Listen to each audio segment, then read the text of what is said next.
খবর 24 সাথে আপনাকে স্বাগত। নতুন নতুন খবর জানার জন্য আমাদের চ্যানেলে চোখ রাখুন। রাজ্য বিধানসভার বিরোধী দলনেতা শুভেন্দু অধিকারীকে হেনস্থার প্রতিবাদে দলীয় পতাকা নিয়ে জাতীয় সড়ক অবরোধ করলেন বিজেপি বিধায়ক অমরনাথ শাখা। মঙ্গলবার সকালে বিধায়ক অমরনাথ শাখা বিজেপি নেতাকর্মীদের সঙ্গে নিয়ে বাঁকুড়ার অন্দার রামসাগরের 60 নম্বর জাতীয় সড়ক অবরোধ করে বিক্ষোভে ফেটে পড়েন।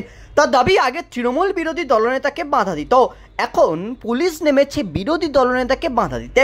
অবিলম্বে এই ধরনের হেনস্থা বন্ধ করা না হলে আগামী দিন আরও বৃহত্তর আন্দোলন হবে। প্রসঙ্গত, সোমবার দুপুরে হাওড়ার বেলগাছিয়ার ঘরহারাদের সঙ্গে দেখা করতে গিয়েছিলেন শুভেন্দু অধিকারী। সঙ্গে ছিলেন বিজেপি বিধায়ক শঙ্কর ঘোষও, কিন্তু এলাকায় আগে থেকেই ব্যারিকেড করে রেখেছিল পুলিশ। শুভেন্দু পৌঁছতেই তাদের বাধা দেওয়ার অভিযোগ ওঠে পুলিশের বিরুদ্ধে। পুলিশি বাধা টপকে ভেতরে ঢোকার চেষ্টা করেন শুভেন্দু।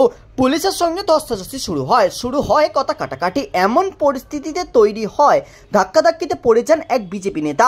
ধাক্কাধাক্কির মাঝেই শুভেন্দুর হাত কেটে যায় বলে অভিযোগ। বিরোধী দলনেতা অভিযোগ করেন, গোলাম মুস্তারজা নামে এক এসআই তার হাতে আঘাত করেন। হাত থেকে রক্ত বেরিয়ে যায় বলেও দেখাতে থাকেন তিনি।